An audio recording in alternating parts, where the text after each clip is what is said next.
دوستو اسلام دنیا کا دوسرا سب سے بڑا مذہب ہے، لیکن اگر آپ پوری دنیا میں کسی مسلمان سے ملتے ہیں تو آپ کو دو نام ضرور سننے کو ملیں گے، ایک شیعہ، دوسرا سنی۔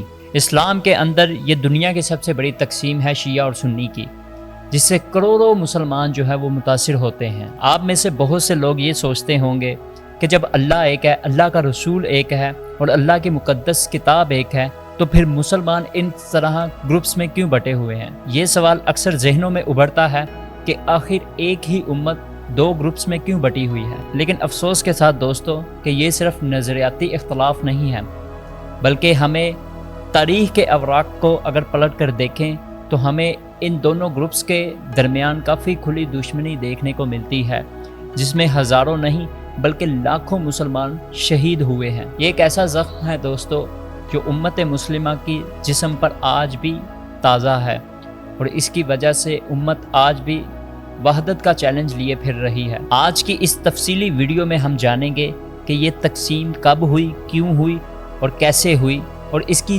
جڑیں جو ہیں وہ کتنی گہری ہیں۔ ہم ہسٹری کو دیکھیں گے اور ان بنیادی واقعات کو بھی جانیں گے جس کی وجہ سے یہ تقسیم ہوئی۔ ہمارا مقصد صرف اور صرف تاریخ کو بیان کرنا نہیں ہے، بلکہ ہم نے اس مسئلے کو علمی لحاظ سے سمجھنا بھی ہے، کیونکہ یہ ماضی کا قصہ نہیں ہے بلکہ یہ امت کی وحدت اور امت کے مستقبل کا سوال بھی ہے۔ ہم آپ کو 632 عیسوی سے لے کر کربلا کے المناک واقعے تک کے سفر کے بارے میں بتائیں گے، جہاں خلافت کی سیاست، جنگ صفین، جنگ جمل اور پھر امام حسین رضی اللہ تعالی عنہ کی شہادت تک کے واقعے کو ہم تفصیل سے بتائیں گے۔ ایک ایسا سفر ہے جو ہمیں اسلامی تاریخ کے سب سے پیچیدہ اور دردناک ادوار سے گزارے گا۔ تو آئیے بنا کسی تاخیر کے ہم اس ویڈیو کا آغاز کرتے ہیں اور یہ جاننے کی کوشش کرتے ہیں کہ کب اور کیسے شیعہ اور سنی کے اختلافات بنے اور ایک امت دو حصوں میں تقسیم ہو گئی۔ اس ویڈیو کو مکمل دیکھیے گا، کیونکہ یہ آپ کو صرف تاریخی طور پر روشناس نہیں کروائے گی بلکہ یہ آپ کو نقطہ نظر بھی فراہم کرے گی۔ اور اس ویڈیو میں جو بھی میں نے سورس یوز کیے ہیں وہ کسی نہ کسی ویب سائٹ سے لیے گئے ہیں، جس کو میں نے ڈسکرپشن میں لگا دیا ہے اور آپ جا کر چیک بھی کر سکتے ہیں۔ میری خود کی ذاتی بات کوئی بھی نہیں ہوگی۔ دوستو اگر ہم اس تقسیم کی جڑوں کو تلاش کریں اور تاریخ کی کتابوں کا مطالعہ کریں تو ہماری تلاش دو اہم نکات پر آ کر رک جائے گی۔ پہلا خلافت کا سوال اور دوسرا 632 عیسوی۔ جی ہاں، 632 عیسوی میں ہمارے پیارے نبی حضرت محمد صلی اللہ علیہ وسلم دنیا سے رخصت کر گئے۔ یہ وہ نازک دور تھا دوستو جہاں سے شیعہ اور سنی کے فرقے کی بنیاد سمجھی جاتی ہے۔ اب یہاں سے دوستو دو مختلف نقطۂ نظر سامنے آتے ہیں جہاں سے شیعہ اور سنی کے اختلافات شروع ہوتے ہیں۔ شیعہ مسلمانوں کا یہ ماننا تھا کہ نبی نے اپنی زندگی میں ہی حضرت علی کو اپنا جانشین اور رہنما مقرر کر دیا تھا۔ ان کے لیے سب سے اہم اور واضح دلیل یہ تھی کہ وہ غدیر غم کا واقعہ پیش کرتے ہیں۔ اب دوستو یہاں پر میں آپ کو غدیر غم کا واقعہ بنیادی طور پر سمجھا دیتا ہوں کہ غدیر غم کیا ہے اور یہ کب ہوئی۔ یہ واقعہ دوستو حجۃ الوداع سے واپسی پر پیش آیا 18 ذی الحج 10 ہجری کو، جب نبی کریم صلی اللہ علیہ وسلم مکہ سے مدینہ واپس آ رہے تھے تو غدیر غم نامی علاقے میں رکنے کا حکم دیا۔ یہیں پہ آپ نے خطبہ ارشاد فرمایا اور اس کے بعد حضرت علی کا ہاتھ بلند کر کے کہا کہ جس کا میں مولا ہوں اس کا علی مولا ہے۔ شیعہ حضرات اس حدیث میں مولا کا لفظ لیڈر کا لیتے ہیں یا جانشین کا لیتے ہیں۔ ان کا استدلال ہے کہ نبی کریم صلی اللہ علیہ وسلم نے واضح طور پر اپنا جانشین حضرت علی کو مقرر کر دیا تھا۔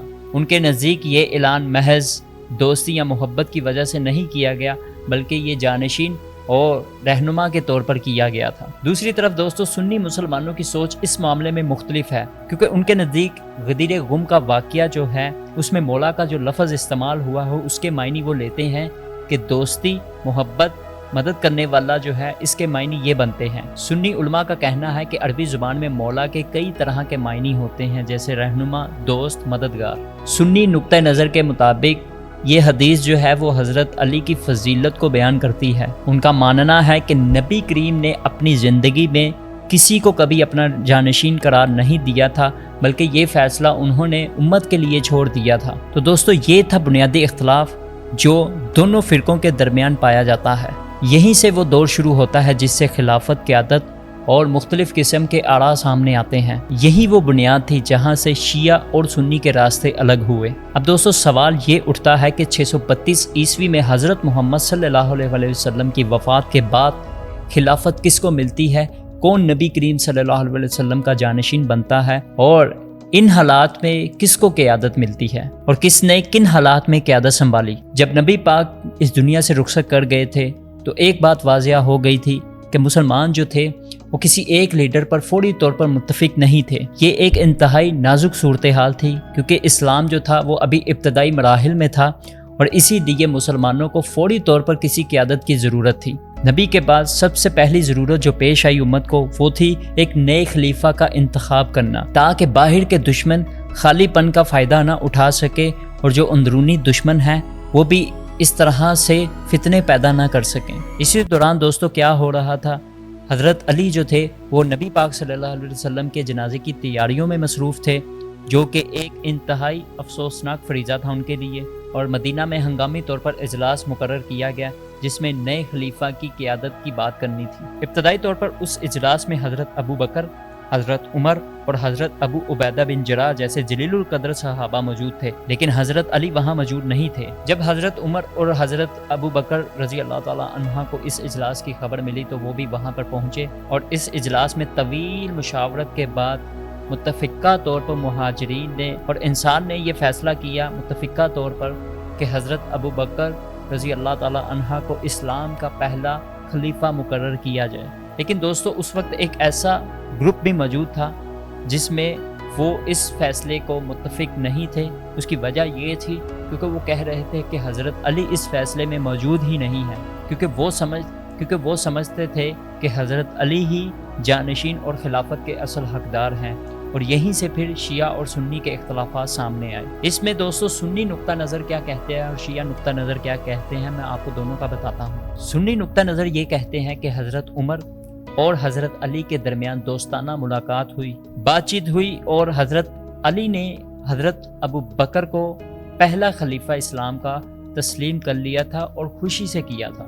ان کے نزدیک حضرت علی نے یہ فیصلہ امت کی وحدت کے لیے اور امت میں کسی قسم کا تفرقہ نہ آئے اسی لیے اپنی خوشی سے اور دل سے قبول کیا تھا، اور انہوں نے حضرت ابو بکر کے ساتھ مکمل تعاون کیا۔ لیکن دوستو شیعہ نقطہ نظر اس میں یہ کہتا ہے کہ یہ ملاقات دوستانہ ماحول میں نہیں ہوئی بلکہ زبردستی کی گئی ملاقات تھی، کیونکہ ان کے نزدیک حضرت عمر جو تھے وہ زبردستی حضرت علی کے گھر کا دروازہ توڑ کے اندر گھسے اور وہاں پر بات چیت کی انہوں نے، اور انہیں زبردستی یہ فیصلہ قبول کرنے پر مجبور کیا گیا، اور یہاں تک بھی لکھا ہے کہ وہ دروازہ جو تھا حضرت فاطمہ رضی اللہ تعالی عنہما کے اوپر گر گیا اور بعد میں مجبوراً حضرت علی کو حامی بھرنی پڑی۔ اب دوستو اس روایت یعنی دروازہ توڑنے والے کی کہانی میں بہت سارے تنازعات پائے جاتے ہیں۔ پہلا سوال جو بنیادی طور پر سب سے بڑا اٹھتا ہے وہ یہ اٹھتا ہے کہ کیا واقعی اس دور میں عربوں کے گھروں میں دروازے لگے ہوتے تھے؟ تاریخی شواہد میں یہ ملتا ہے کہ اس دور میں لوگوں کے گھروں کے باہر، عربوں کے گھروں کے باہر جو تھے موٹے پردے لگے ہوئے تھے، اور اگر کسی نے اندر جانا تھا تو وہ پہلے باہر سے آواز لگاتا تھا۔ لکڑی کے دروازے عام نہیں تھے وہاں پہ۔ دوسرا سوال یہ اٹھتا ہے کہ اس روایت کو پیش کرنے والا کون تھا؟ اس کا نام تھا ابنان بن ابی ایاش۔ اب حیران کن بات یہ ہے کہ سنی علماء تو چھوڑیں، کچھ شیعہ علماء کے ایک گروپ نے بھی اس راوی کو جھوٹا اور کذاب کہا ہے۔ امام مسلم نے اپنی کتاب صحیح مسلم کے مقدمے میں اس راوی کو جھوٹا، کذاب اور مطلب گھڑنے والا بتایا ہے۔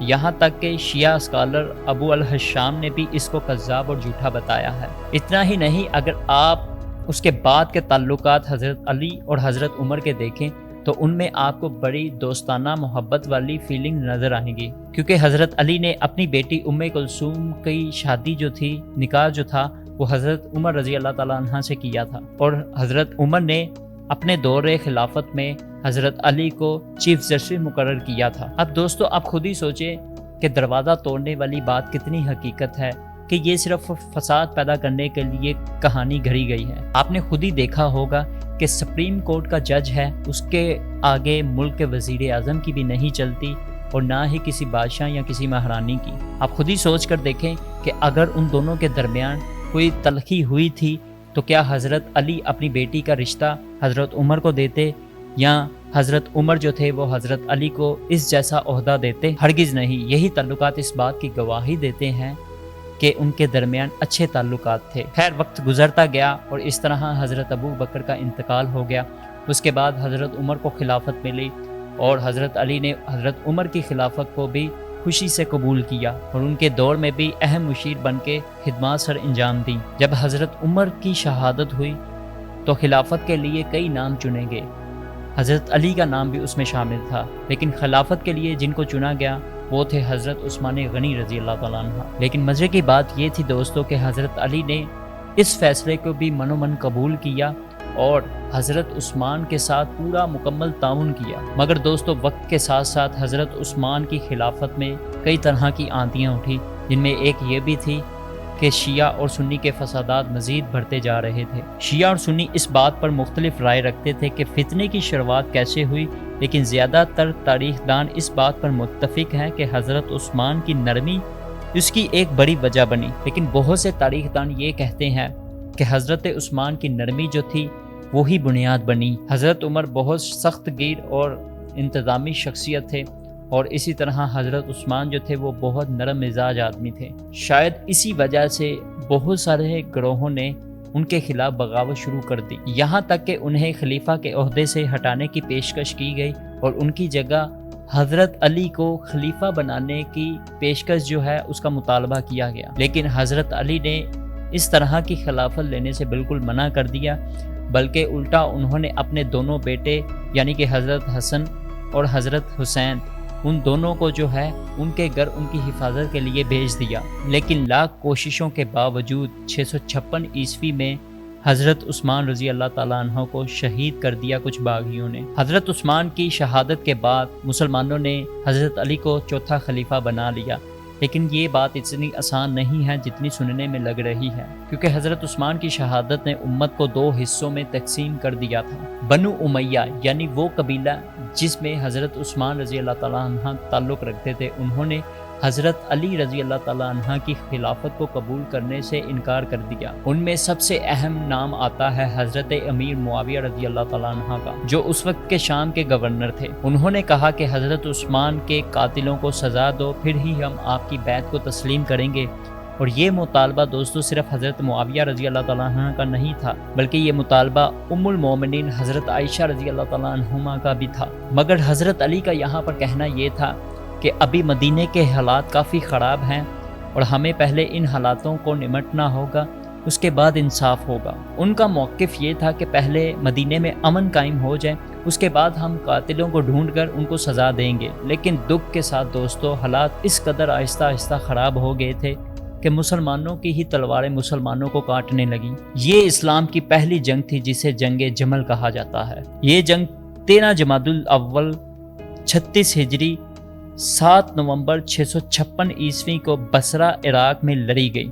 اس جنگ میں حضرت علی کی فوج کے سامنے حضرت عائشہ اور حضرت طلحہ اور حضرت زبیر جیسے جلیل القدر صحابہ کھڑے تھے۔ حقیقت میں دوستو جنگ کرنے کا ارادہ کسی کا بھی نہیں تھا اور حضرت علی نے بات چیت کے ساتھ معاملے کو حل کرنے کی کوشش کی، لیکن ان کی فوج کے اندر کچھ شر پسند عناصر چھپے تھے جنہیں سبائی کہا جاتا ہے۔ انہوں نے لشکروں پر حملہ کر دیا، جس سے یہ تاثر پیدا ہوا کہ ایک فریق نے دوسرے پر حملہ کیا۔ اس غلط فہمی نے یوں جنگ کو بھڑکا دیا اور اس طرح سے دو مسلمان گروہ آپس میں لڑنا شروع ہو گئے۔ جنگ جمل میں حضرت علی کو فتح حاصل ہوئی، لیکن یہ فتح مسلمانوں کے لیے خوشی نہیں تھی۔ اس جنگ میں ہزاروں مسلمان شہید ہوئے اور امت مسلمہ کے درمیان گہری درار پڑ گئی۔ حضرت علی نے فتح کے بعد اپنے مخالفین کے ساتھ انتہائی نرمی کا سلوک کیا، انہیں معاف کر دیا اور عزت کے ساتھ رخصت کیا۔ یہ ان کی عظیم سیرت کا ثبوت ہے کہ انہوں نے ذاتی انتقام کی بجائے امت کی وحدت کو ترجیح دیا۔ جنگ جمل کے بعد دوستو حضرت علی کو سب سے بڑا جو چیلنج سامنے آ رہا تھا وہ تھا حضرت امیر معاویہ کا مطالبہ۔ حضرت معاویہ جو شام کے گورنر تھے، حضرت عثمان کے قصاص کا مطالبہ جاری رکھا اور حضرت علی کی بیعت سے انکار کر دیا۔ اس اختلاف نے دوستو پھر بالآخر جنگ صفین کو جنم دیا۔ جنگ صفین دوستو 657 عیسوی میں دریائے فرات کے کنارے صفین کے مقام پر لڑی گئی۔ یہ جنگ حضرت علی اور حضرت امیر معاویہ کے لشکروں کے درمیان ہوئی، اور یہ جنگ میں بھی ہزاروں مسلمان شہید ہوئے، اور یہ جنگ کئی دنوں تک جاری رہی اور اپنی شدت کو اختیار کرتی چلی گئی۔ جب جنگ فیصلہ کن مراحل میں داخل ہوئی اور حضرت علی کی فوج کو برتری حاصل ہو رہی تھی، تو حضرت معاویہ کے لشکر نے قرآن کے اوراق نیزوں پر بلند کر دیے۔ یہ اس بات کی علامت تھی کہ وہ جنگ کو روک کر قرآن کے فیصلے کو تسلیم کرتے ہیں۔ حضرت علی کی جنگ میں کچھ لوگ جنہیں بعد میں خوارج کہا جاتا تھا، ان کا یہ مطالبہ تھا کہ جنگ کو روک دیا جائے اور قرآن کے فیصلے کو تسلیم کر لیا جائے۔ حضرت علی نے اس صورتحال میں تحکیم ثالثی کو قبول کیا، جس کا مقصد دونوں فریقین کے درمیان صلح کرانا تھا۔ دو حکم مقرر کیے گئے، حضرت علی کی طرف سے حضرت ابو موسیٰ اشعری رضی اللہ تعالیٰ عنہ اور حضرت امیر معاویہ رضی اللہ تعالیٰ عنہ کی طرف سے حضرت عمر بن العاص رضی اللہ تعالیٰ عنہ کا نتیجہ یہ نکلا کہ دونوں حکموں نے یہ فیصلہ دیا کہ حضرت علی اور حضرت امیر معاویہ دونوں اپنے اپنے دعوے چھوڑ دیں اور امت کو اپنا خلیفہ منتخب کرنے کا موقع دیا جائے۔ ان کا مطالبہ یہ تھا کہ حضرت علی اور حضرت امیر معاویہ دونوں اپنے اپنے موقف کو چھوڑ دیں اور امت کو دوبارہ سے جو ہے نئے خلیفہ کا انتخاب کرنے میں، تاہم حضرت علی کے لشکروں میں کچھ لوگ ایسے تھے جنہوں نے یہ فیصلہ قبول نہیں کیا، اور پھر ان کو خوارج کہا گیا، اور یہی خوارج ایسے تھے جس کی وجہ سے حضرت علی کی شہادت کا سبب بنے۔ جنگ صفین اور تحلیم کے بعد اسلامی دنیا میں سیاسی صورتحال مزید پیچیدہ ہو گئی۔ حضرت علی کو ایک طرف حضرت امیر معاویہ کی مخالفت کا سامنا تھا اور دوسری طرف خوارج کی بغاوت کا سامنا تھا۔ 661 ہجری میں دوستو افسوس کے ساتھ ایک خوارج نے حضرت علی کو مسجد میں نماز ادا کرتے شہید کر دیا۔ یہ امت مسلمہ کے لیے ایک مزید خوفناک واقعہ تھا، جس نے امت مسلمہ کو ایک عظیم رہنما لیڈر سے محروم کر دیا۔ حضرت علی کی شہادت کے بعد کوفے کے مسلمانوں نے حضرت امام حسن رضی اللہ تعالیٰ عنہ کو خلیفہ مقرر کر لیا۔ حضرت امام حسن نے خلافت کا منصب سنبھالا، لیکن اس وقت اسلامی دنیا میں خانہ جنگی کا خطرہ سر پر منڈلا رہا تھا۔ حضرت امیر معاویہ شام میں اپنی حکومت قائم کر چکے تھے اور خلافت کے دعوے دار تھے۔ حضرت امام حسن نے امت کی وحدت اور مسلمانوں کو خون کو بچانے کے لیے ایک عظیم قربانی دی۔ انہوں نے حضرت امیر معاویہ کے ساتھ صلح کی اور خلافت سے دستبردار ہو گئے۔ یہ صلح، جسے صلح حسن معاویہ کہا جاتا ہے، اسلامی تاریخ کا ایک اہم موڑ تھا۔ اس صلح کے بعد مسلمانوں کے درمیان خانہ جنگی کا خاتمہ ہوا اور امت ایک بار پھر متحد ہو گئی۔ حضرت امام حسن رضی اللہ تعالیٰ عنہ کی یہ قربانی اس بات کا ثبوت تھی کہ وہ امت کی وحدت کو ہر چیز پر مقدم رکھتے تھے۔ حضرت حسن کی دستبرداری کے بعد حضرت امیر معاویہ کی خلافت میں مسلمانوں نے کافی ترقی کی اور اسلام بھی بہت تیزی سے پھیلا اور مستحکم بھی ہوا، لیکن ان کے دور میں ان کی حکومت نے ایک ایسا فیصلہ کیا جس نے اسلامی تاریخ کا رخ ہی موڑ دیا اور خلافت کا نظام ہمیشہ کے لیے بدل دیا۔ حضرت معاویہ نے اپنی وفات سے قبل اپنے بیٹے یزید کو اپنا جانشین مقرر کیا۔ یہ اسلامی تاریخ میں پہلی بار ہوا کہ خلافت موروثی بن گئی، یعنی ایک خلیفہ کا بیٹا اس کے بعد خلیفہ بنا۔ اس سے پہلے خلیفہ کا انتخاب اسلامی شورا اور مشاورت کے ذریعے ہوتا تھا، اور یہ نظام جو تھا اسلامی اصولوں کے مطابق ہوتا تھا۔ یزید کی خلافت کو بہت سے مسلمانوں نے قبول ہی نہیں کیا، کیونکہ وہ اسے خلافت کے اصولوں کے خلاف سمجھتے تھے۔ یزید کے کردار اور سیرت پر بھی سوالات اٹھائے گئے اور بہت سے صحابہ کرام نے اور تابعین نے اس کی بیعت سے انکار کر دیا۔